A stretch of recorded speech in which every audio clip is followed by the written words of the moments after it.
পেছনে একটি কারণ, রাজা আমার স্বর্ণ আর আর্মস খোয়া গেছে, তার পেছনে রাজা আমার মেয়ের দিকে হাত। রাজা ওকে একেবারে মেরে ফেললে আমার মনের যন্ত্রণা মিটবে না, আমি রাজাকে পঙ্গু করে দেব। স্যার, আগে রাজার কলিজার মধ্যে আঘাত করতে হবে, ওর মাকে ওর বুক থেকে ছিনিয়ে আনতে হবে, ইন্সপেক্টর আজাদের মনের মধ্যে বিষ ঢুকিয়ে দেব, ওর মায়ের চরিত্রে কলঙ্ক দেব, দেখবেন ঘটনা কি করে ঘটে। মা, মা, তুই তুই আবার কেন এসেছিস? এসেছি একটা প্রশ্নের জবাব চাইতে। প্রশ্ন? হ্যাঁ, প্রশ্ন। রাজার বাবা সাধু মিয়ার সাথে তোমার কিসের সম্পর্ক ছিল? কি সম্পর্ক ছিল তা তুই জানিস না? তাকে আমি আপন ভাইয়ের মতো জানতাম। মিথ্যে কথা। সত্যকে তুমি এতদিন ধামাচাপা দিয়ে রেখেছিলে। কেন তুমি রাজাকে এত বেশি ভালোবাসো? কেন তার অপরাধ তোমার কাছে অপরাধ বলে মনে হয় না? আজ আমার কাছে সব পরিষ্কার হয়ে গেছে। রাজার বাবা সাধু মিয়ার সাথে তোমার অবৈধ সম্পর্ক ছিল।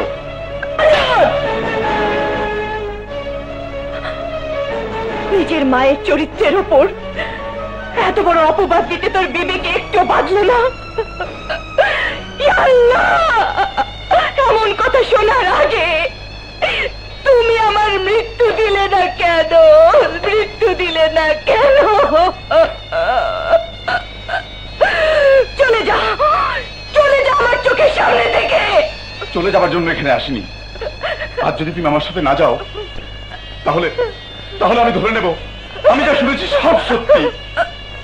আমি বলছি তুই এখান থেকে চলে যা। মা,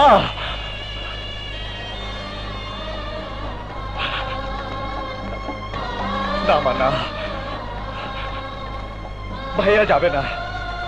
তুমি তুমি তার সাথে চলে যাবে। এত বড় অপবাদের বোঝা নিয়ে আমাকে ভালোবেসে আমার কাছে থাকার কোনো প্রয়োজন নেই। রাজা। হ্যাঁ মা, এই জীবনে আমি তোমার কাছ থেকে অনেক আদর ভালোবাসা পেয়েছি। আমি আর চাই না আর যে ভালোবাসা মায়ের চরিত্রের উপর কলঙ্কের দাগ লাগিয়ে দেয়, এমন নিষ্ঠুর ভালোবাসা আমি চাই না। তোমরা চলে যাও, তোমরা চলে যাও। না রাজা, না, আমি তোকে ছেড়ে যাবো না। আরে পাগল, ওই তো দাঁড়িয়ে আছে তোর আপন বড় ভাই। রক্তের সম্পর্ক হচ্ছে সবচেয়ে বড় সম্পর্ক। হ্যাঁ, আমি কে? আমি তো পথের ছেলে, পথে জন্ম, পথে পড়ে থাকবো। আমাকে নিয়ে ভাববার দরকার নেই। তোমরা চলে যাও। মা, কি হলো? তোমরা যাবে না দাঁড়িয়ে দাঁড়িয়ে নাটক করবে? যাবে, নিশ্চয়ই যাবে।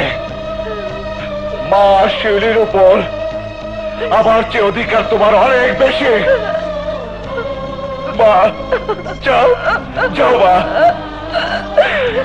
শিউলি দাঁড়িয়ে দেখছিস কি? যা তোরা, যা, যা তোরা, যা, যা ভাইয়া।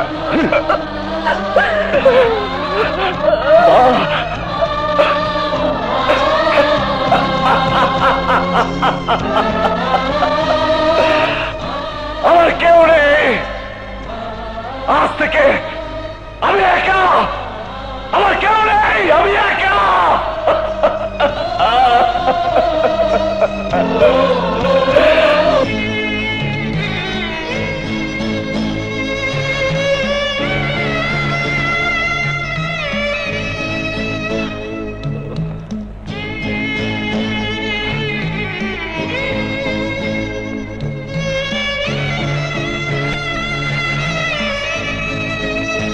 রাজা ভাই,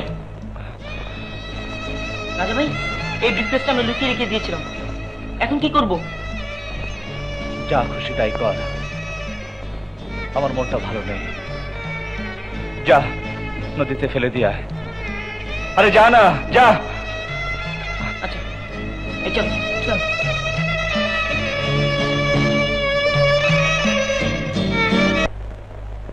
খোলটা দেহি কি সুন্দর। পুলিশ, পুলিশ, পালা পালা তোর দুলা হয়। এই দোস্ত বন্ধুরা, দুলা ভাইকে একটু ধোলাই করে দে।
আরে কাঁদছিস কেন পাগলে? মা আমাকে দূরে সরে দিয়েছে বলে, তাই বলে আমি কি দূরে সরে গেছি? যাইনি রে শিউলি, যাইনি। যেখানে থাকি দেখবি সময় মতো আমি ঠিকই হাজির হয়ে যাব। রাজা, চল না আমার সাথে মায়ের কাছে। না রে শিউলি, না। যতদিন ভাইয়ের ভুল ভাঙাতে না পারবো ততদিন আমি মায়ের সামনে গিয়ে দাঁড়াবো না।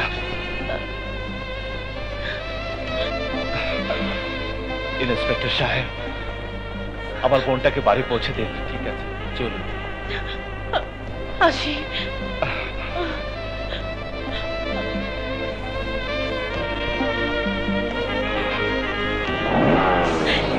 আস্তে আস্তে যান।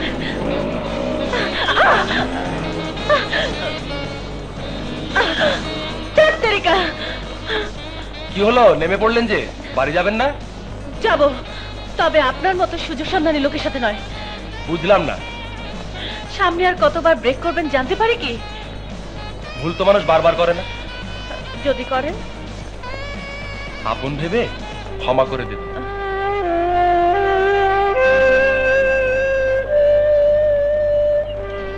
কি হলো, উঠুন। আজ বাড়ি পৌঁছে না দিলে কাল দেখা হবে কি করে? কাল দেখা হবে আপনি জানেন কি করে? জানতে হয় না, ইচ্ছে থাকলেই হয়। কি হবে না দেখা? হবে। ধন্যবাদ। আগামীকালের স্বপ্ন বুকের মধ্যে এঁকে নিই। এবার উঠুন। আর ব্রেক করতে হবে না, এবার আমি ধরেই বসছি। যার মধ্যে আলোর দোষ থাকে তার কখনো হুঁশ হয় না। দেখতে অবিকল মানুষের মতো, অথচ মানুষ হলি না। কি দরকার ছিল দিনে দুপুরে মেয়ে মানুষ নিয়ে টানাটানি করে আমার ইজ্জত পাংচার করা? স্যার, ঘটনা অস্বাভাবিক কিছু না। বেচারার চুলের ডিজাইন ভালো না, কেউ পছন্দ করে না, তাই পথে ঘাটে থাপাথাপি করে। আরে রাখো মিয়া, চুল বল দিয়ে যদি সবকিছু হতো তাহলে তোমার মাথায় নতুন করে চুল গজাতো। সবকিছুর পেছনে বুদ্ধি লাগে, বুদ্ধি। জানি আমি সব সহ্য করতে পারি, অপমান সহ্য করতে পারি না। তুমি দেখে নিও, সময় মতো এর বদলা আমি ঠিকই নেব। চুলের ডিজাইন আমার ভালো না। Good, very good. পারা না পারা পরের কথা, তবু আমি তোর কথা শুনে খুশি হলাম। মনে হয় তোর বুকে এবার সাহস জেগেছে। আমি নাচ দেখি, মদ খাই, খুন করে শান্তি পাই। শিউলি, তুমি এখন আমার কাছে 302 ধারার আসামি। অপরাধটা জানতে পারি? চুরি, মন চুরি। এই অপরাধে আমি তোমাকে গ্রেফতার করে ঘরে নিয়ে যেতে চাই। চাইলেই তো আর সবকিছু পাওয়া যায় না, কিছু কিছু চাওয়া আছে। সেই চাওয়া পূর্ণ করতে হলে অনেক নিয়ম কানুন পার হয়ে তারপরে আসতে হয়। মানে? সবকিছু কি আমাকে বলে দিতে হবে? তোমার মাথায় কি কিছুই নেই? আছে, আমি সব নিয়ম পালন করেই আসব। এখন শুধু তোমার মুখ থেকে হ্যাঁ শব্দটা শুনতে চাই। যার মন চুরি করে চোর হলাম, সে যদি মনের কথা না বোঝে, তাহলে কাকে বোঝাবো? ও আচ্ছা, তাই নাকি? জি জানাব, আমি চোর, আমাকে হাত করা পড়াও।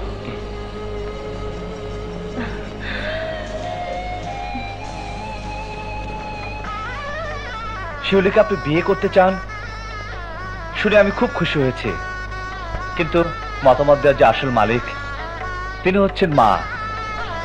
আপনার গার্জিয়ান মার কাছে পাঠান, দেখবেন মা অমত করবে না। ছোটবেলায় বাবা মাকে হারিয়ে চাচার কাছে মানুষ হয়েছে। কিছুদিন আগে সেই চাচাও মারা গেছেন। আমি ছাড়া এখন আমার আর কেউ নেই। শিউলির মুখে শুনেছি আপনি একমাত্র ব্যক্তি যার কথার মূল্য মার কাছে সবচেয়ে বেশি। ইন্সপেক্টর সাহেব, আপনি সৎ, নিষ্ঠাবান। মা আপনার সম্পর্কে খুব ভালো করে জানেন। আপনার সাথে যাতে শিউলির বিয়ে হয়, আমি অবশ্যই সেই ব্যবস্থা করব। ম্যানেজার, তুমি কিসের সংবাদ রাখো? ইন্সপেক্টর আজাদের বোনের সাথে রাসেলের বিয়ে, তার মানে দুদিন পর আজাদ আর রাসেল এক থালায় ভাত খাবে। সৎসঙ্গে স্বর্গবাস, আমার করবে সর্বনাশ। স্যার, এইবার আপনি ঘটনার ভিতরে ঢুকেছেন। আপনার হবু জামাই রাজাকে 14 শিখের অন্দরে ঢুকানোর রাস্তা ক্লিয়ার। মানে ইন্সপেক্টর রাসেলের বাসর রাতকে কাল রাত বানিয়ে দিন।